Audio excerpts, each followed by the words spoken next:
Hello, everybody, and welcome back here to the main stage. And for the second part of this session, so session 7, which is looking at evolving shape of the spectrum landscape in the CIS and balancing the needs of 5G with other key users in different frequencies. Now, we started off in the previous session by looking at the UHF frequency.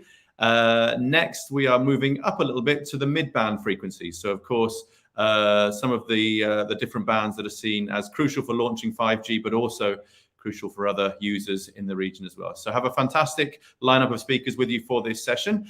Just before I pass over to our moderator, Kirill, just a quick reminder to everyone out there, please do keep putting your questions and comments on the chat.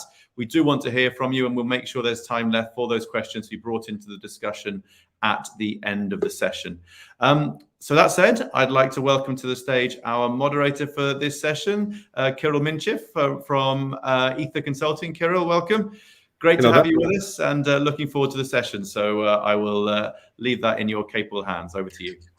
Thank you very much for the introduction, Dan. It's a great pleasure to be here at the CES Spectrum Management Conference. First and foremost, a big thank you to Forum Global for hosting yet another excellent conference. Good afternoon, everyone. Indeed, good morning or good evening, depending on your time zone. And welcome everyone to part 2 of session 7 of this conference. In the previous session, as Dan mentioned, we talked about balancing the requirements of key users in the sub-1 GHz spectrum. And in this session, we're going to focus on the mid-band spectrum. Just a quick introduction on my side. My name is Kirill Minchev. I'm a part of Ether Consulting. We are a specialist telecom and spectrum strategy consultancy, and we're based in Cambridge in the United Kingdom. I think so far we had some very exciting sessions, and as such, I hope that this session would also be of interest to you.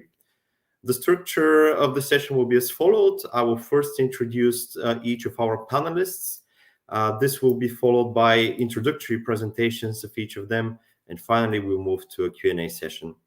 However, before I give the floor to our panelists, I'll try to set the scene very briefly. As we know, there are a large number of frequency bands available for mobile. We typically categorize them in one of 3 categories: low frequency, mid frequency, and high frequency bands. Due to their superior propagation characteristics, the low frequency bands, typically the sub-1 GHz bands, are effective in addressing large coverage areas. However, there is not that much spectrum available in these bands. As a result, they don't provide the same level of capacity as the higher frequency bands.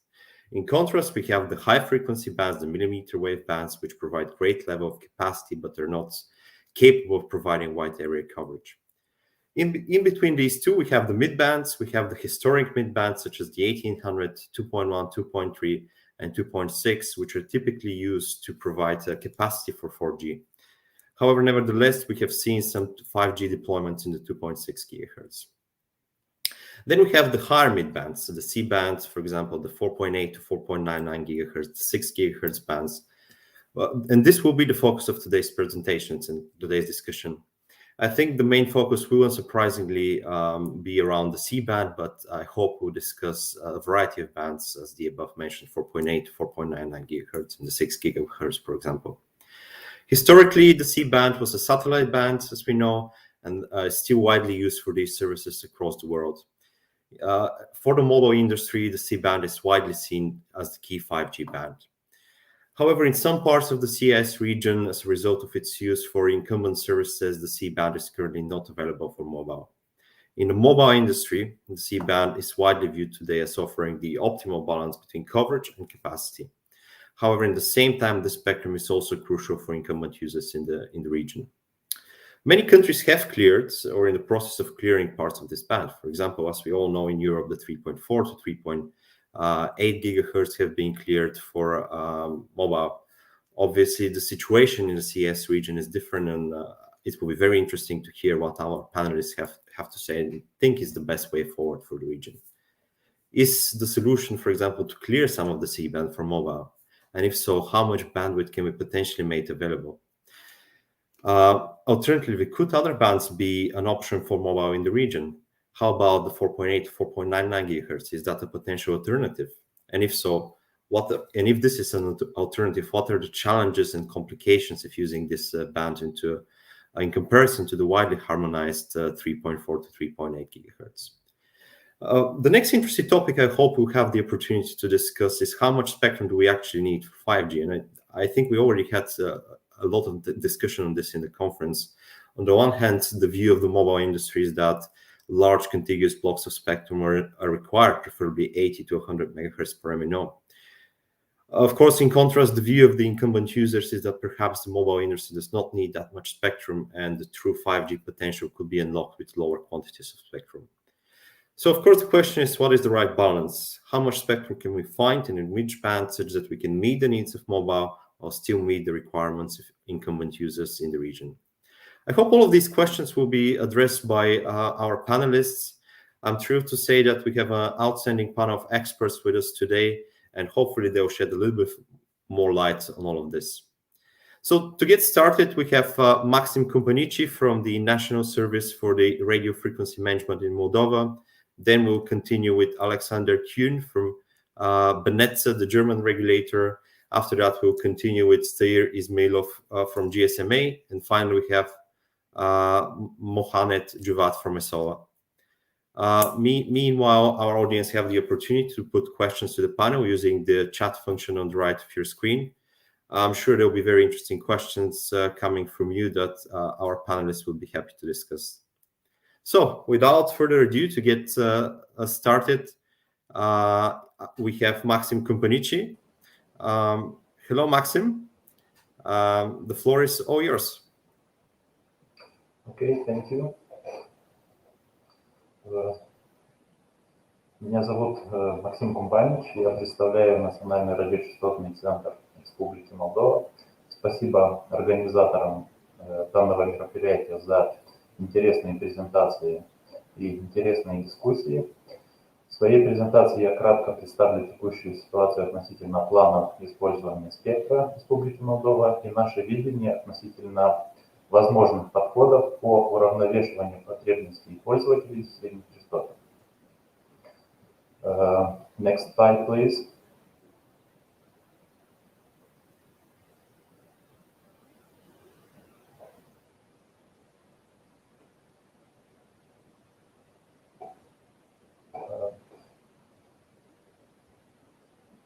Итак, на текущий момент постановлением правительства номер 987 от 22 декабря 2020 года утверждена программа управления радиочастотным спектром на 2021-2025 годы.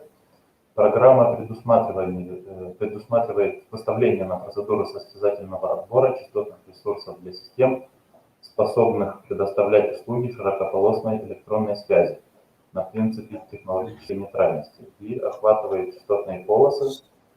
Sorry, Maxim, there seems to be some issue with the connection. Let me bring Kirill up as well. It's not just on my computer. Kirill, how's the sound sounding for you? I'm listening to the translation. I can hear fine, but I'm not sure how it's on the live version. Possibly it's my computer. So, okay. Sorry. Continue. Sorry to interrupt, Maxim. Must be my computer. So continue. Apologies for interrupting. Итак, извиняюсь, у нас некоторые технические проблемы. Итак, программа предполагает выставление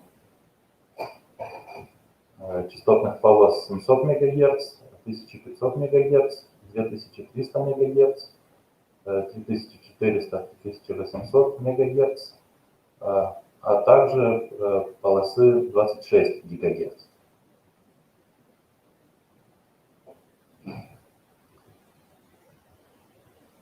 Программа не охватывает такие частотные полосы, как 4,8, 4,99 ГГц, а также часть миллиметровых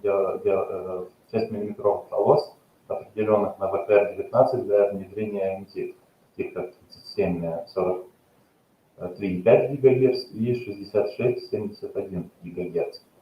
Указанные на слайде сроки являются крайними сроками, рекомендованными национальному регулирующему органу для разработки публичной консультации и утверждения конкурсных документов на выдачу лицензий на право использования ресурсов радиочастотного спектра. Итак, сроки выставления на конкурс частот, например, 700 и 1600 МГц являются 30 июня 2022 года. В краткосрочной перспективе повышенную привлекательность для внедрения сетей пятого поколения для Республики Молдова представляет полоса 3,4-3,8 ГГц, обеспечивающий хороший баланс между покрытием и пропускной способностью, степенью развития экосистемы и относительно меньшим риском возникновения помех. Хотелось бы отметить, что в полосе 700 МГц у нас ситуация достаточно аналогична ситуации в других странах, таких как Республика Беларусь, Литвы и Узбекистана, которые мы смогли увидеть в предыдущих сессиях. Возможность развертывания сетей АМТ в полосе 700 в нашей стране значительно ограничена помехами со стороны действующих телевизионных станций в Украине. И в данном аспекте мы приветствуем и поддерживаем предпринятые шаги по гармонизации данной полосы в странах Восточного партнерства ЕС, регионального соглашения по спектру в полосах 700 и 3400-3800 МГц. И выступаем за дальнейшую гармонизацию и углубление сотрудничества. Также из средних полос хочу отметить полосу 2300-2400 МГц, которая хоть и является менее гармонизированной на региональной основе, тем не менее наблюдаемый интерес и со стороны наших соседей по использованию доступных участков спектра данной полосы. Например, в Румынии регулятором устанавливается полоса 2300-2335 МГц. Также по нашим данным и администрация связи Украины активно ведет работу по данной полосе. Next slide, please. Далее хотелось бы затронуть и вопрос полосы 6 ГГц. В рамках СЭП было принято решение Decision 2001 о гармонизации полосы частот 5945-6425 МГц для сетей Wasserland на безлицензионной основе. Для эффективного внедрения сетей Wi-Fi 6 поколения важную роль будет играть наличие развитой сети оптоволоконной связи. В одном из предыдущих форумов под эгидой Forum Europe была высказана идея о том, что для стран со слабо развитой оптоволоконной инфраструктурой решение относительно Wi-Fi 6 может оказаться неэффективным. И таким странам следует рассмотреть вопрос использования всей полосы 6 ГГц для МТ, по примеру таких стран, как Китай. В нашей стране, по данным нашего органа по регламентированию, процент проникновения кабельных сетей широкополосного доступа составляет около 80% домохозяйств, из которых около 70% составляет оптоволоконные сети. И можно отметить, что в Республике Молдова существуют предпосылки для возможного эффективного внедрения данного решения. И на данный момент вопрос внедрения данного решения в нашей стране находится на стадии рассмотрения. Next slide, please.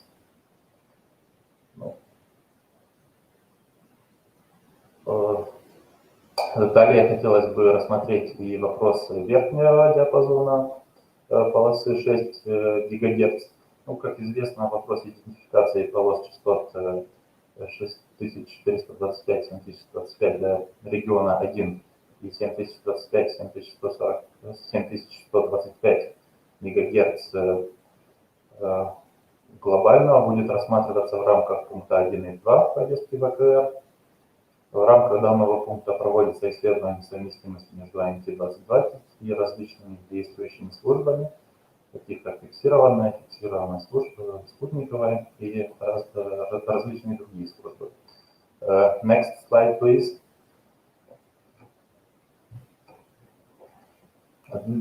Для Республики Молдова повышенный интерес вызывает вопрос совместимости АМТ с фиксированной службой. Вместе с тем отмечу, что данная полоса слабо в нашей стране используется РС-фиксированной службой, всего лишь 2 действующие линии, и мы тут видим потенциал для обеспечения электромагнитной совместимости и сосуществования.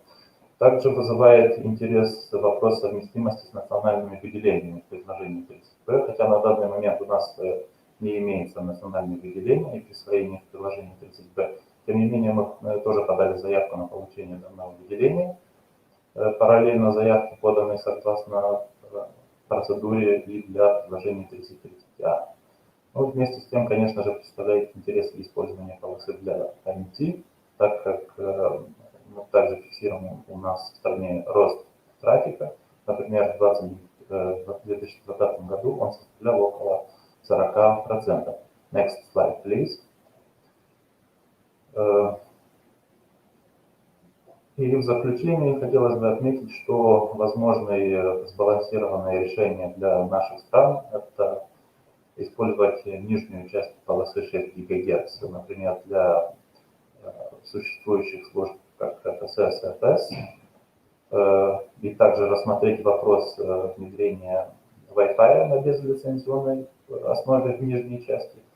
Верхнюю часть же следует после проведения исследований рассмотреть вопрос гармонизации для АМТ, либо же, если исследования показывают несовместимость, принимать уже решение на ВРК-23 после соответствующих исследований.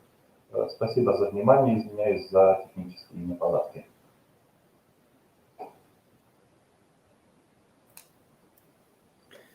Thank you very much, Maxim, for a very interesting start of this panel discussion. Thank you for your overview of the C-band and the 6 GHz situation in Moldova.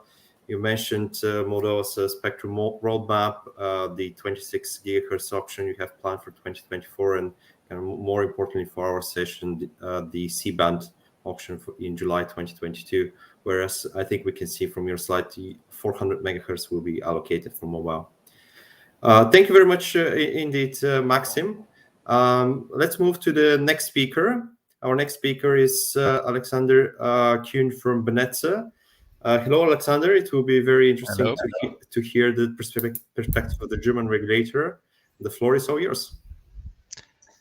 Thank you very much. To your just get something out of my ear. Thank you. Thank you very much to Forum Global, and thank you very much, Kirill, for this introduction. My name is Alexander Kuhn. I'm the acting head of Spectrum for International Affairs and Spectrum Planning in Germany. And it's a great pleasure to me to speak at this very interesting conference on the mid-band spectrum. You said already, Kirill, that the coverage and capacity aspect of the mid-band spectrum makes it most interesting for everybody.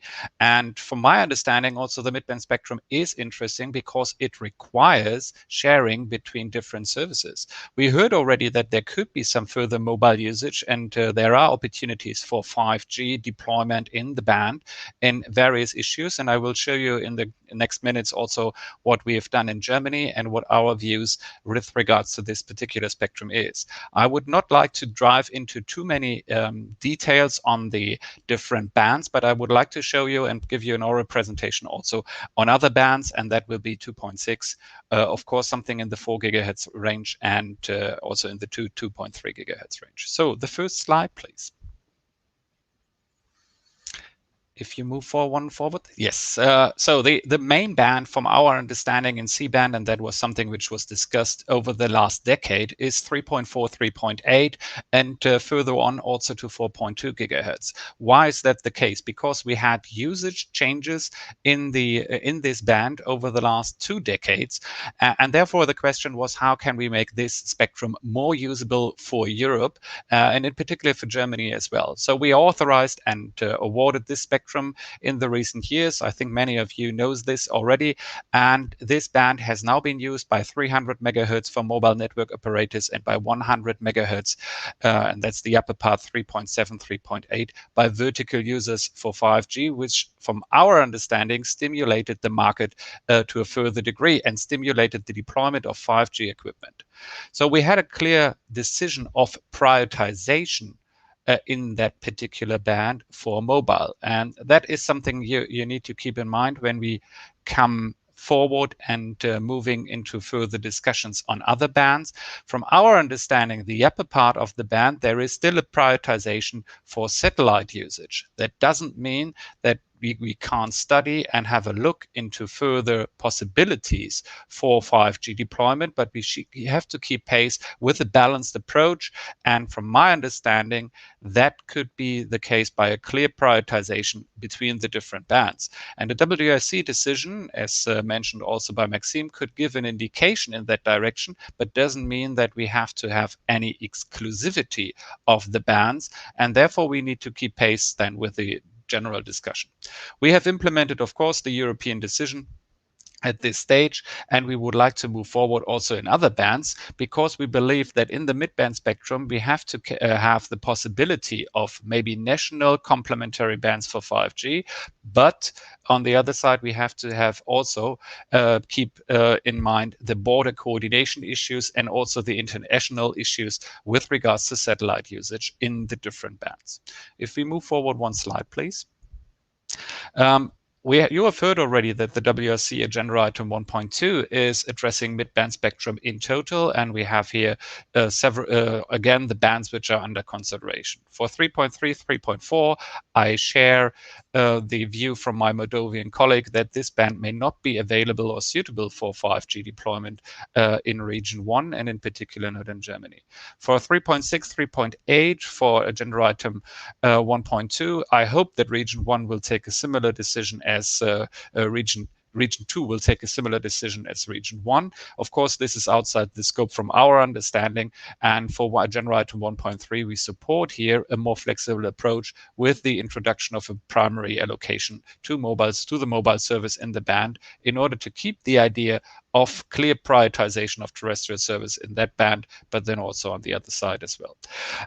For the 6.4 to 7 gigahertz band in Region 1, that's the band I would like to come later on with some challenges and opportunities. And then we have just a 100 megahertz global band, where we have less challenges between the different services. There is the opportunity to really move forward with the terrestrial IMT identification from our understanding at this point in time. The main issue is remaining is the 600 megahertz in 6.4 to 7 gigahertz, where we need to have clear studies indicating that we have a compatibility situation which allows the sharing of the band. Finally, the viewpoint on to 10 gigahertz, which is also from our understanding in the mid-band range, it may provide in certain areas a good way forward. On the other side, it is used intensively by other purposes as well, in particular satellite television distribution. And from that perspective, we do not have the a clear understanding that this band may be really suitable for Region 1. The objective from our understanding is that we need to find sufficient spectrum for the identification of IMT, and we can put additional allocations to the mobile service on a primary basis into force, and then also make use of them. Next slide, please. If you look into the current mid-band users, and I here have also copied the radio regulations, you see that the fixed service, the fixed satellite service, and the mobile service are using this band. Up to now, we have, of course, the possibility to use IMT technology under the fixed service allocation for certain purposes, which is also a subject under the WRC 23, where we need to find maybe additional regulatory basis. From my understanding, and that's also the point in Germany, that we have the possibility to make use of IMT technology under the general authorization of the band, which has been made available for wireless LAN applications at this point in time, but that's limited to indoor usage. From the mobile perspective, we have the primary allocation, and how to use that in really in a compatible way with allowing sharing in the band? That's the key question. Of course, here we have the good advantage in the lower part to 6.7 gigahertz that it is an uplink band, and only in the upper part we have a downlink band, which needs to take into account additional protection. And I said it already, over 7.75 gigahertz there is fixed and mobile sharing, and therefore it provides a good opportunity to make this band available on a global scale. Is WRC23 with a generator 1.2 then really the only option of using mid-band spectrum? Well, if you look back to 2015, where we made a huge effort of analyzing the bands between, I would say, 3 or just 1 gigahertz to 24 gigahertz, yes, it is. There are only remaining parts which are not used by other radio communication services, which are using intensive and which require protection on the one side, and which are have an intensive use of the spectrum already at this stage. There are not many bands left which providing the opportunity of having the capacity and also the bandwidth which is necessary to take into account 5G deployment. With this, I would like to move forward to the challenges. Next slide, please. Yes, with regards to the challenges and maybe also the opportunities, you have heard that the bands below 6.4 are used for wireless indoor communication of wireless LAN, so Wi-Fi 6E, and there is a discussion now if we can use outdoor as well to a certain degree. However, at this point in time, the protection of the existing services, in particular the FSS uplink and also the fixed service in that particular band, requires extensive protection, and that's the challenge. We need to find ways and means how we can ensure this protection and find a sharing balance between this approach. And I think due to the most modernized technology of 5G, we may find here opportunities on a very, I would say national and then also regional basis. What we need to take into account that the studies on the outdoor usage in 6.4 to 7.1 gigahertz are really challenging in order to find this particular balance. Up to now, the studies below indicated that no high power applications may be applicable. But as I said, maybe there are opportunities and also, then maybe technical challenges for the implementation if you combine the technical possibilities of fixed and mobile technology. And that may be a point which can be later discussed during our consideration. If we look into the regulatory approach here, from our understanding, we took a very license light approach. We generally authorize something for Wi-Fi 6E, so we have an unlicensed band, but the usage in 3.4, 3.8 indicated already that we need to take into account also the authorization of other possibilities, maybe in an award proceeding. And it's not an automatism, as you see with higher frequency bands like the 26. The Federal Network Agency has not taken the approach of awarding this spectrum, but said that we have a licensing light approach here on a single basis, just an application-based approach like for 3.7, 3.8, which allows then maybe a better technical transposition of the band and the usage. If you look into this access content, you can think about many different regulatory ways as well. Maybe with this access control I said with the license exempt proposal, but also we have to further study other possibilities, maybe automatic systems for the sharing of the shared use of the band. And that's things which are currently under consideration in Europe and of course also in Germany. With this, I would like to go to my last slide and just say thank you very much for your attention, and I'm happy to answer any questions. I really look forward for the ongoing discussions then later on. Thank you. Thank you very much, Alexander, for a very interesting introductory presentation. Thank you for your overview of 3.4 to 3.8 in the 6 gigahertz situation in Germany. Back in 2019, as we know, Germany had one of the more interesting 3.4 to 3.8 options in Europe. So this was interesting times in Germany. Thank you very much again, indeed, Alexander. So let's move on. Our next speaker is Mohammed Javad from Intelsat, hello, Mohamed, the floor is all yours. Good morning. Thank you, Carol, and greetings to everybody. Just like to thank Forum Global for inviting us again. It's always great to be here. And thanks to Maxime and Alexander for a very interesting presentation. So today I'm representing SAWR. I'm the co-chair of the Regulatory and Policy Group in SAWR. And we will be giving you the satellite perspective of balancing the connectivity challenges and the mid-band. I'll try and focus on the downlink C-band throughout my slides, but I will touch on other frequencies in the mid-band as well. So next slide, please. So C-band in this region is doing very well. That's an important message. In terms of numbers, the satellites that cover the region, just to give you some figures, there are over 169 satellites today with C-band payloads. So it is a frequency that is continually being used by the satellite industry, providing thousands of terminals, connectivity from TV channels to ATM machines to critical services of life and beyond. These services are an asset, and they should be allowed to continue to grow and not undermined by regulatory uncertainty because of an insatiable appetite for more and more spectrum for other technologies. Simply put, there is no substitute for C-band satellite services for the CIS and CE region, but also globally. Next slide, please. We have seen, and you'll see throughout my presentation, the message that occurs is a balanced way of thinking when looking at spectrum bands. For example, the sub 1 gigahertz band has accounted for 20% of mobile operators using the spectrum. Then when you have the mid bands, 2.5 or the 3.5 gigahertz, where today mobile base station towers can provide throughputs up to 900 megabits per second.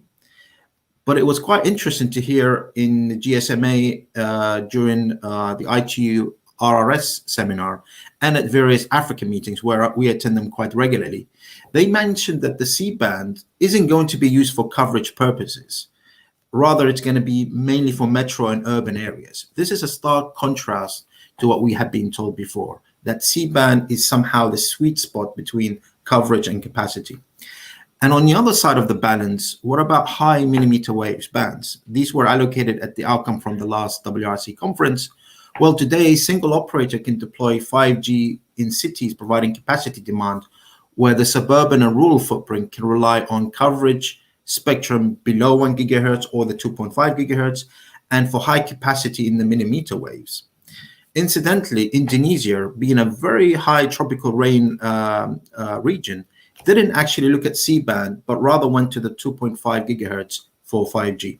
And Indonesia has one of the largest mobile markets in the world.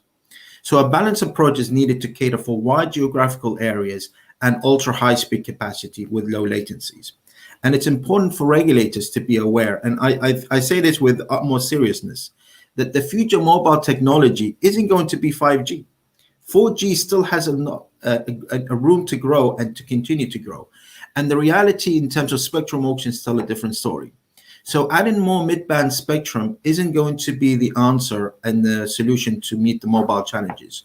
In order to bridge the digital divide, I believe regulators need to cater for a balanced approach, one that takes care of all the technologies. And success isn't just about allocating new spectrum bands. Next slide, please. This cannot be stated better than when you look at the situation in Region 1.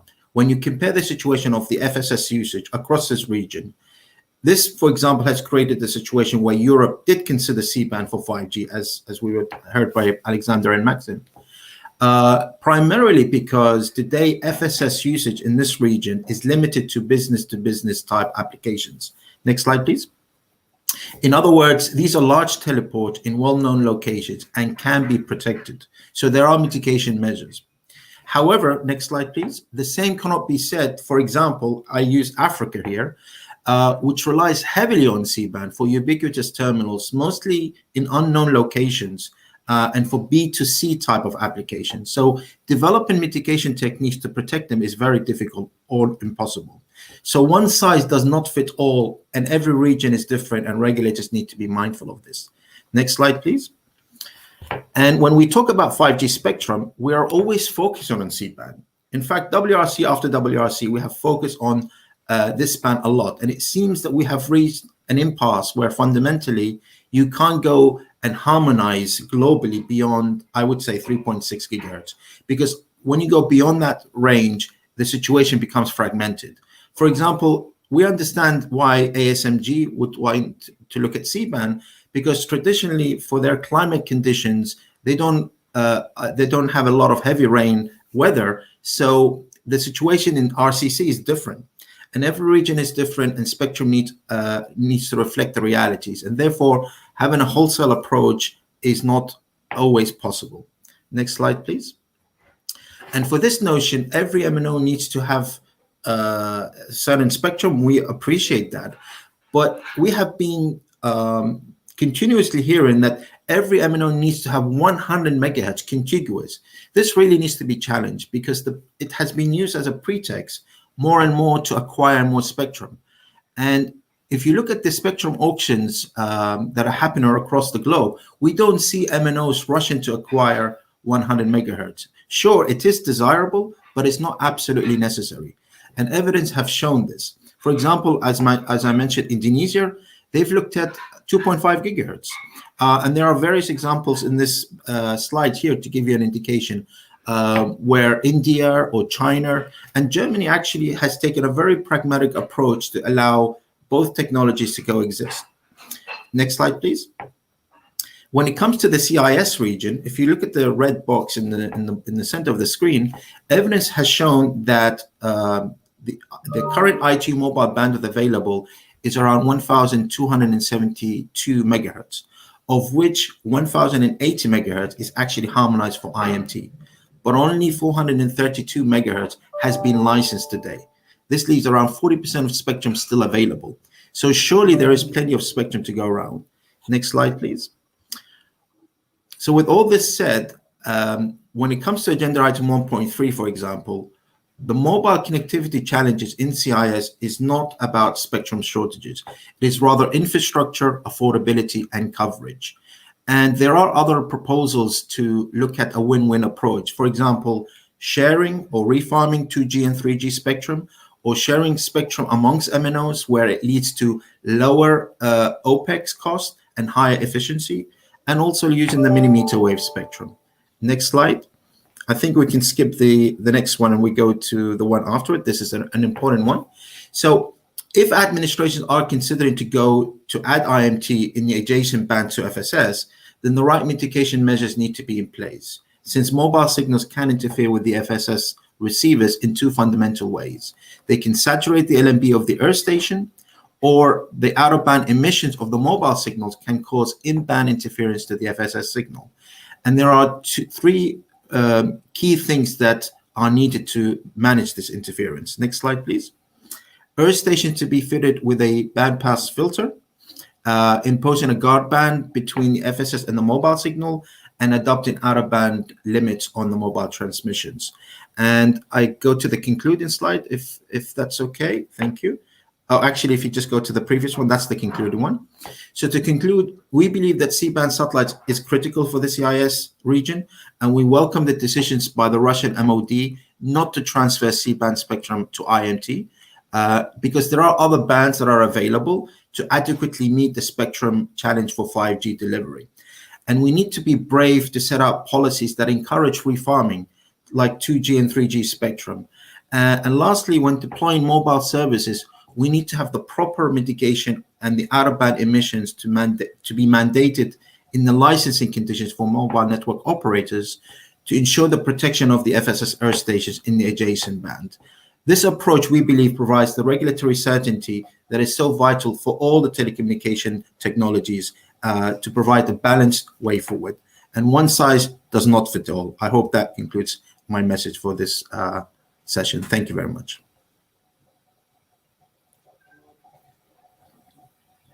Thank you very much, Mohamed, for highlighting the importance of the C-band for the satellite industry. And I entirely agree that the satellite continues to provide critical services. And I entirely agree with you that a balanced approach is needed. And I would like to echo your words. Yes, one size doesn't fit all. If something works in one region, does not mean that it will work for another region. Thank you very much again, Mohamed. Our final speaker is Tahir Ismailov from GSMA. Tahir, the floor is all yours. Thank you, Kirill. I would like to thank Forum Global for the opportunity to present at the event, and I'll try to keep my presentation short so we have some time for discussion. Next slide, please. Oh, previous one. Yeah, thanks. Я по-русски буду выступать, основная аудитория русскоязычная все-таки. Если смотреть на запуски 5G по всему миру, то мы видим, что уже более 170 операторов, порядка 70 стран запустили сети. Доминирует Азиатско-Тихоокеанский регион, США. Проникновение, допустим, в Корее уже более 20%, 90% территории страны покрыто сетями 5G. В Китае порядка миллиона базовых станций операторы запустили и подключено к сети более 250 миллионов устройств. Следующий слайд. Next slide, please. Next slide. Да, как мы видим, развитие сетей 5G происходит вместе с экспоненциальным ростом трафика. По прогнозам Ericsson, к 2025 году в месяц пользователи будут потреблять порядка 180 экзобайт трафика. И вот мы видим на примере Южной Кореи, что потребление с внедрением сетей 5G выросло в 2,5 раза. Сейчас в среднем на пользователя порядка 20 с лишним гигабайт идет потребление. При этом подключения растут не так быстро, да, но трафик очень быстро растет, и сети должны справляться операторов с ростом трафика и с новыми потребностями клиентов. Next slide, please. Если смотреть на прогноз по развитию 5G к 2025 году, среднее мировое проникновение технологии будет порядка 25%, какие-то регионы будут опережать эту медиану, какие-то будут отставать. И топ-3 региона будут это Северная Америка, Европа и АТР. Как я уже отметил, там очень быстрыми темпами идет внедрение сетей 5G, и к 2025 году там проникновение будет от 30 до 60%, в зависимости от региона. Next slide. Да, как уже Кирилл отмечал в вступительной речи, для 5G спектр необходим в 3 диапазонах, да, ниже гигагерц, в среднем диапазоне и в миллиметровом диапазоне. В среднем диапазоне тут есть нижняя граница его, где базовое покрытие обеспечивается, да, и там средний диапазон, нижняя граница используется как в сетях 5G, так и в сетях предыдущих поколений связи. При всем при этом для 5G выделяются новые частоты в среднем диапазоне. Это 3.3, 4.2, 4.5, 4.9 и 6 ГГц. И в этих диапазонах будет обеспечиваться покрытие в городах, в первую очередь в городах с плотной городской застройкой. И уже миллиметровый диапазон будет использоваться для каких-то локальных кейсов в крупных городах, где высокие требования к пропускной способности для хотспотов. Next slide, please. Да, если смотреть на присвоение частот для сетей 5G, то мы видим, что порядка 80% происходит в мидбенде, потому что этот диапазон, как уже отмечали, идеальный баланс между покрытием и скоростью, да, и в первую очередь операторы видят развитие сетей именно в этом диапазоне. Порядка 15% также строят сети в диапазоне ниже 1 ГГц, и 6% это миллиметровый диапазон. В среднем диапазоне, как вы видите, большинство сетей запускается в диапазоне 3.3, 3.8, более 50%. 23% это по большей части диапазоны предыдущих поколений связи, которые операторы расчищают под нужды 5G. И порядка 1% это диапазон 4.8, 4.9 ГГц.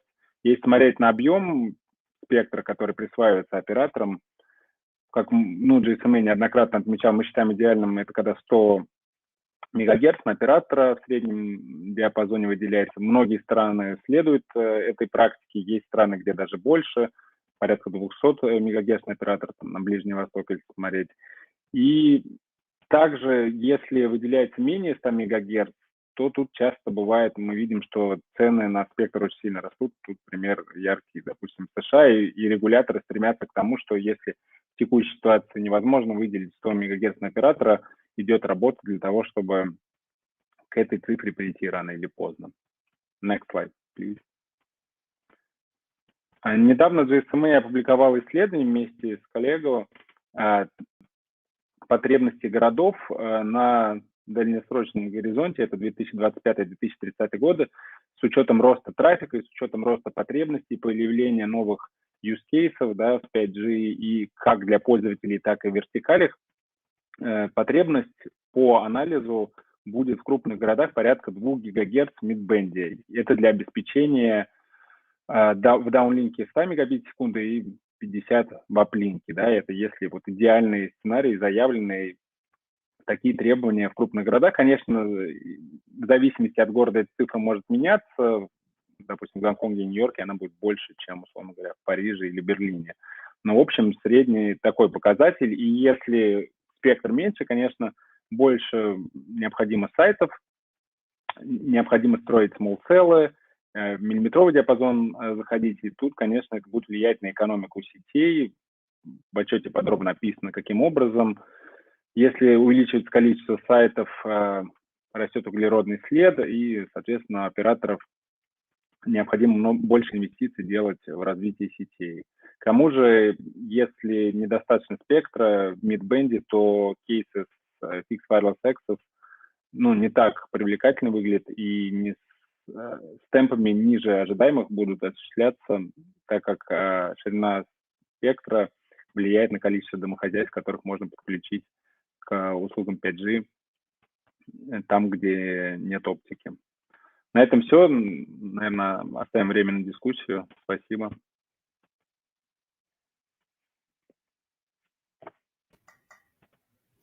Thank you very much, Taylor, for a very excellent overview from the GSMA's perspective.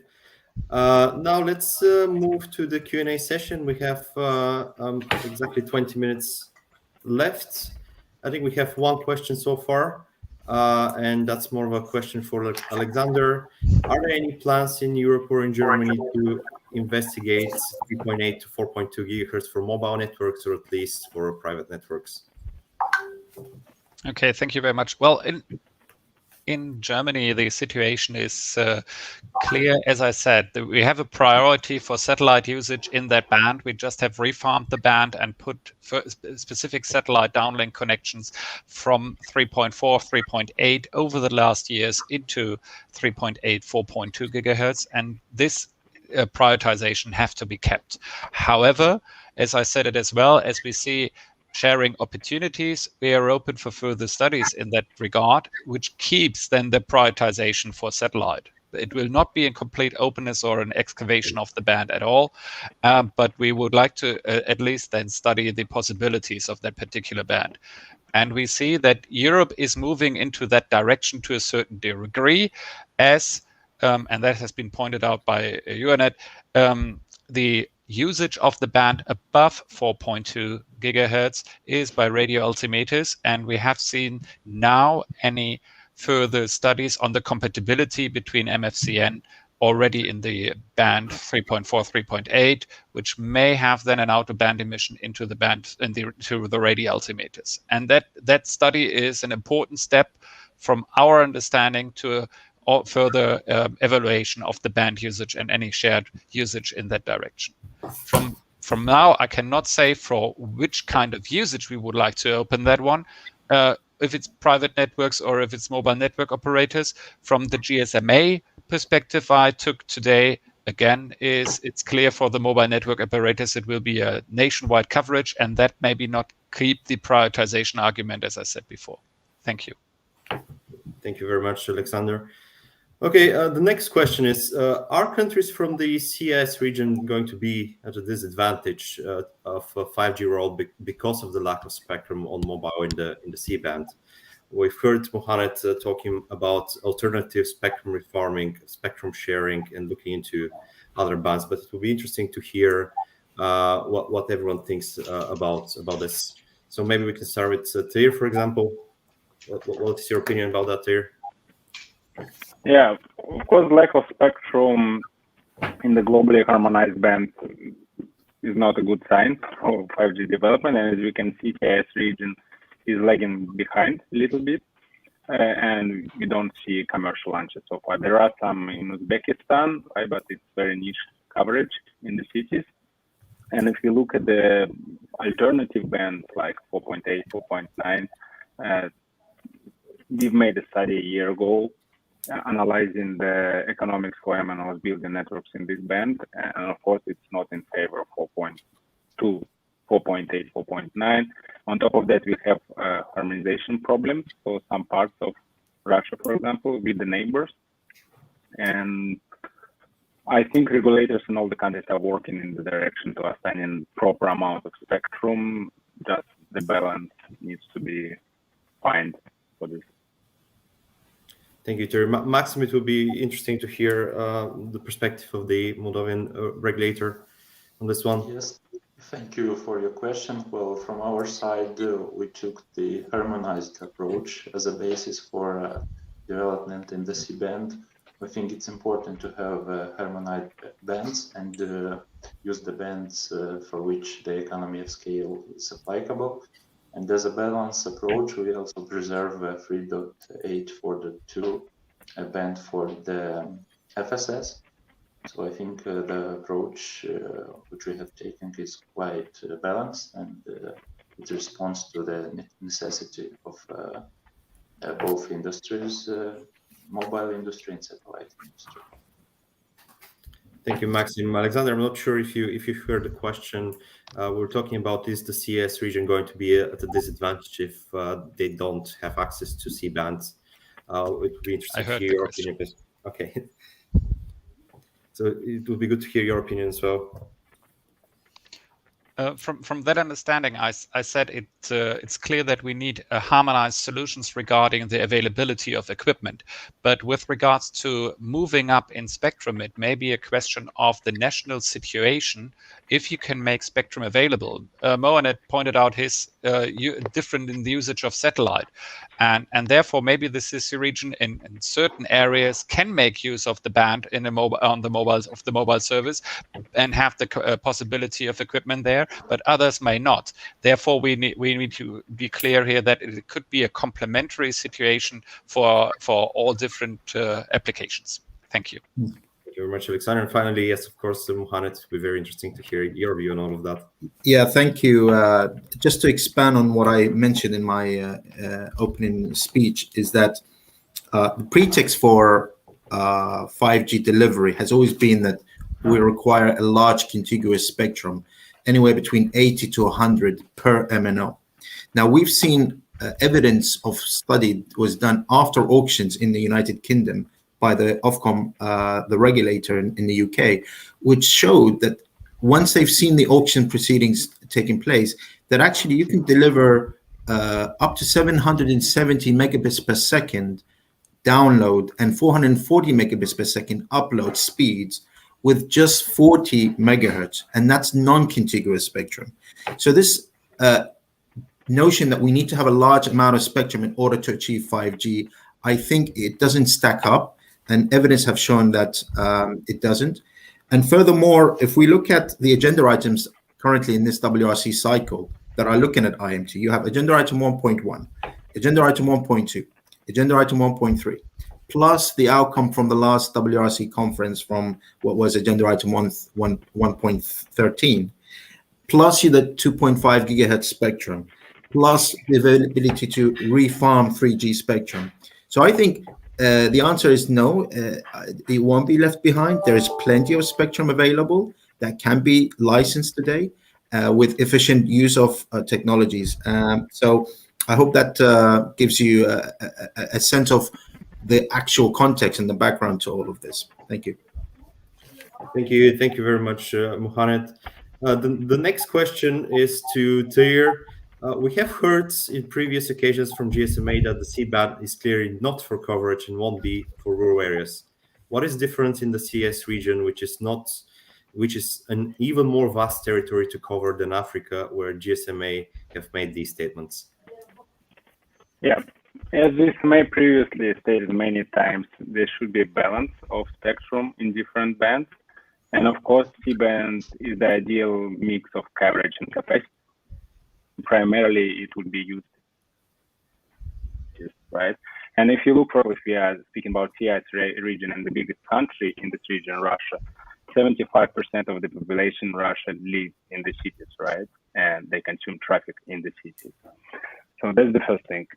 Second, we see the examples when 3.5 is used outside the cities. For example, in South Korea, the highways are covered by this band.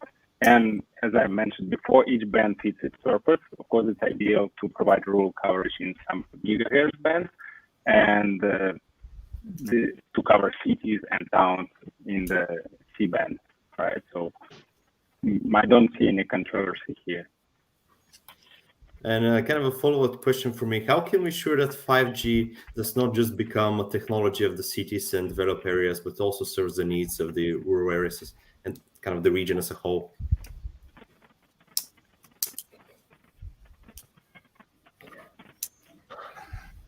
There, maybe this is a follow-up question for you or anyone else, of course, if Mohamed as well, if you want to if I may, I think it's interesting to hear from Terry about the need for where the distribution of the population is in this region. If they are all populated in the urbanized areas, then what is the problem with using millimeter wave spectrum to deliver the capacity? Because the radius is there for urbanized areas should be ideal. And I believe the radius, and it's important to understand what is the cell radius of a base station in C-band. From what we understand, it's no more than 1 kilometer radius. So that's going to be very challenging to bridge that digital divide and to meet the obligations of mobile network operators to provide 100% connectivity in a country. If a cell radius is no more than 1 kilometer, you're going to have a lot of base stations.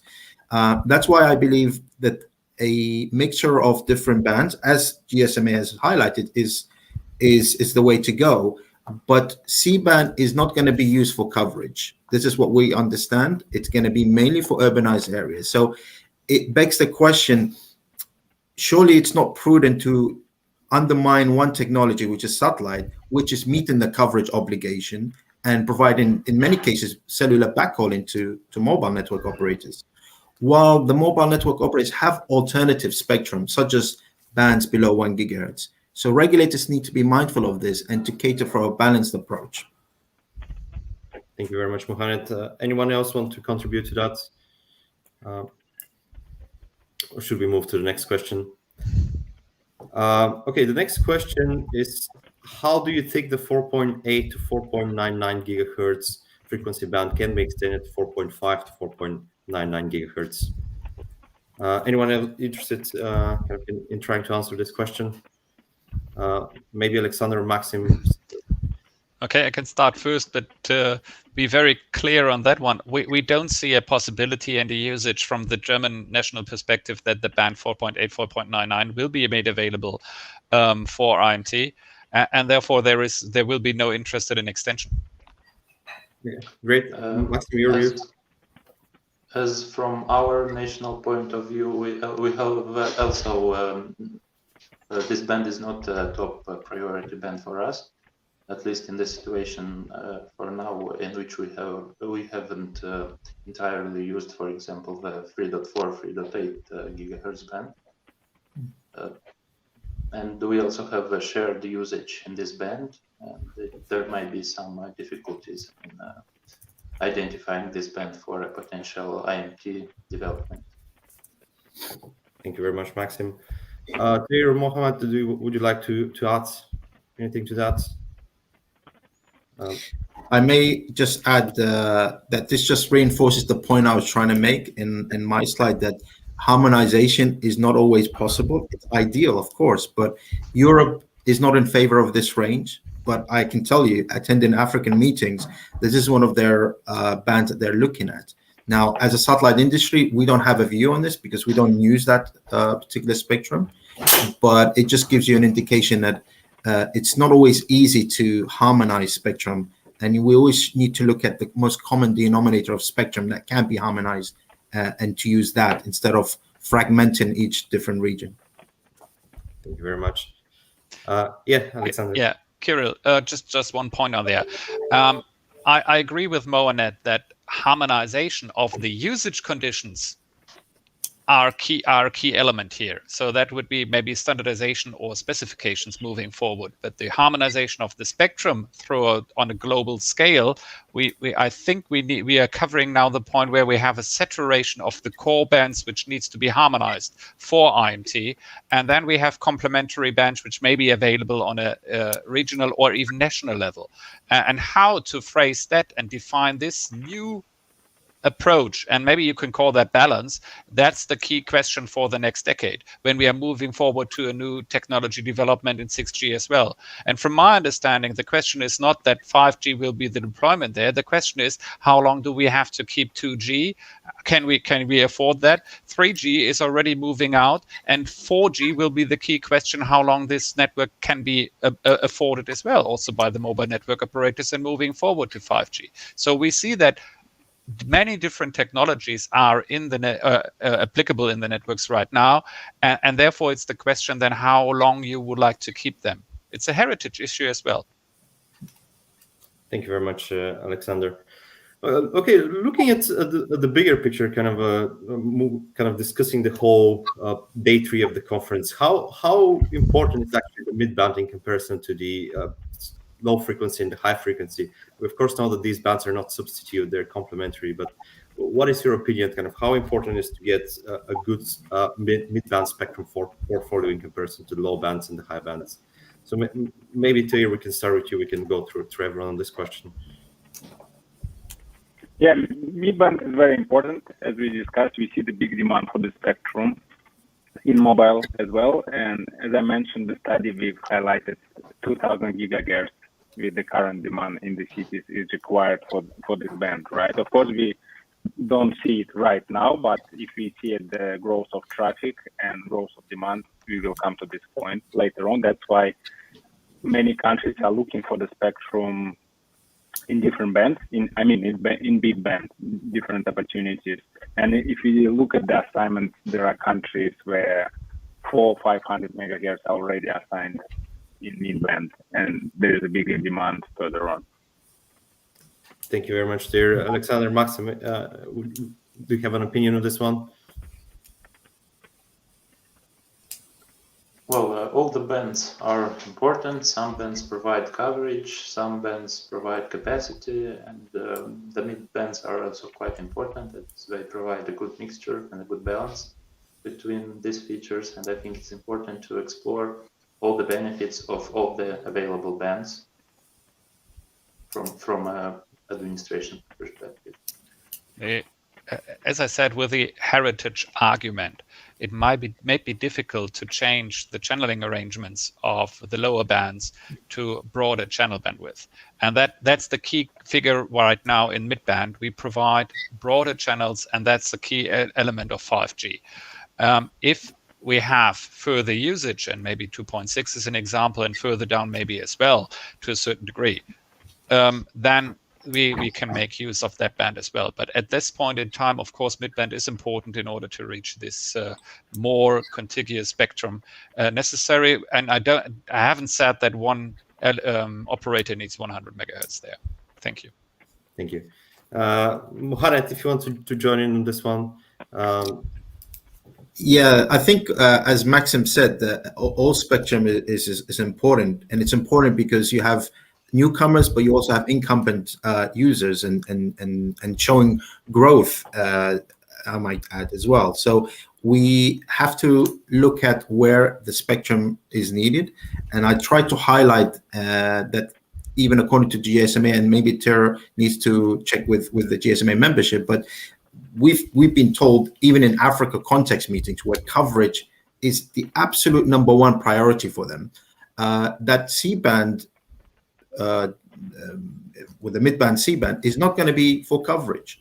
So that begs the question that anything above that frequencies, so we're getting into agenda item 1.2 frequencies now in the 6 gigahertz, how are they going to meet the coverage obligation? Because the lower frequencies are not going to meet the coverage.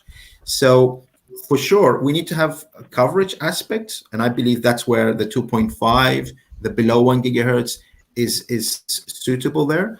And the high capacity, because of the smaller radius sizes, for urbanized areas. So that kind of balances it out. And I agree with Alexander that there is a heritage issue at some stage. Some of these spectrums, I believe China is doing this quite right now, where they're refarming some of their 2G, 3G technologies. I think Europe is going to be at that point at some point. Maybe Africa is in other parts, they might still have time to grow in these technologies, but at some point, to efficiently use spectrum, we need to look at refarming, because spectrum doesn't go on trees. We have to find it somewhere. Thank you very much. I think we have literally time for one last question. Is there an opportunity for the 2.3 gigahertz band or other lower mid bands, as we call them, to be used more extensively in the region? Anyone interested? Maybe Tahir, that would be an interesting question for you.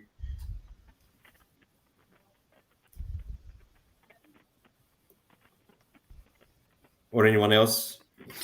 Yeah, I mean, I would say that harmonization is, of course, important.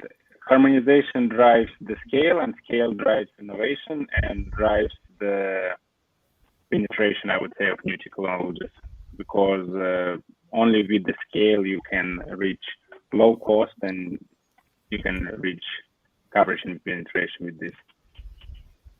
Thank you very much. Mohamed, you wanted to say something? Yeah, I just wanted to recap what I mentioned in my slide about an interesting study that was done by LS Telcom. It's interesting because they have actually looked at each region or each sub-region in Region 1 and how much harmonized spectrum has been looked at from an ITU perspective and how much of that harmonized spectrum has actually been licensed today. And according to the study, 1080 megahertz is actually harmonized and ready to be licensed for IMT technologies. But only 432 of that spectrum so far has been licensed, maybe a bit more because the study was done back in 2019. I'm sure that has increased, but the point is it's prudent to look at what exists today, to utilize it, to maximize the utilization, to efficiently use it, and then to start to look at if there is alternatives, if there are more, such as refarming or maybe acquiring new spectrum. But that should be at the last resort rather than the first resort. As we're seeing at every WRC, there is an agenda item looking at more IMT spectrum. Surely there needs to be a balance at some point. Thank you very much, Mohamed. I think, unfortunately, we've run out of time. This was very interesting presentations from you all, and I think we had a very fruitful discussion. Thank you all for participating in this interesting session. Dan, I think the floor is all yours back. Brilliant. Kirill, thank you very much. And I've actually just come in on James's computer, so my name is Dan. Let me just change my name so everyone can see.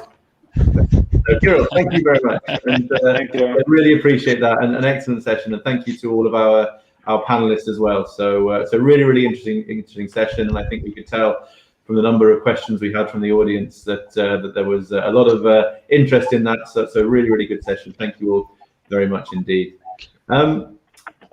So that's covered the midband. So far today we've covered now the UHF and also the midband frequencies. So next up, after we have our lunch break, we're going to be switching to the higher band, to the millimeter wave frequencies.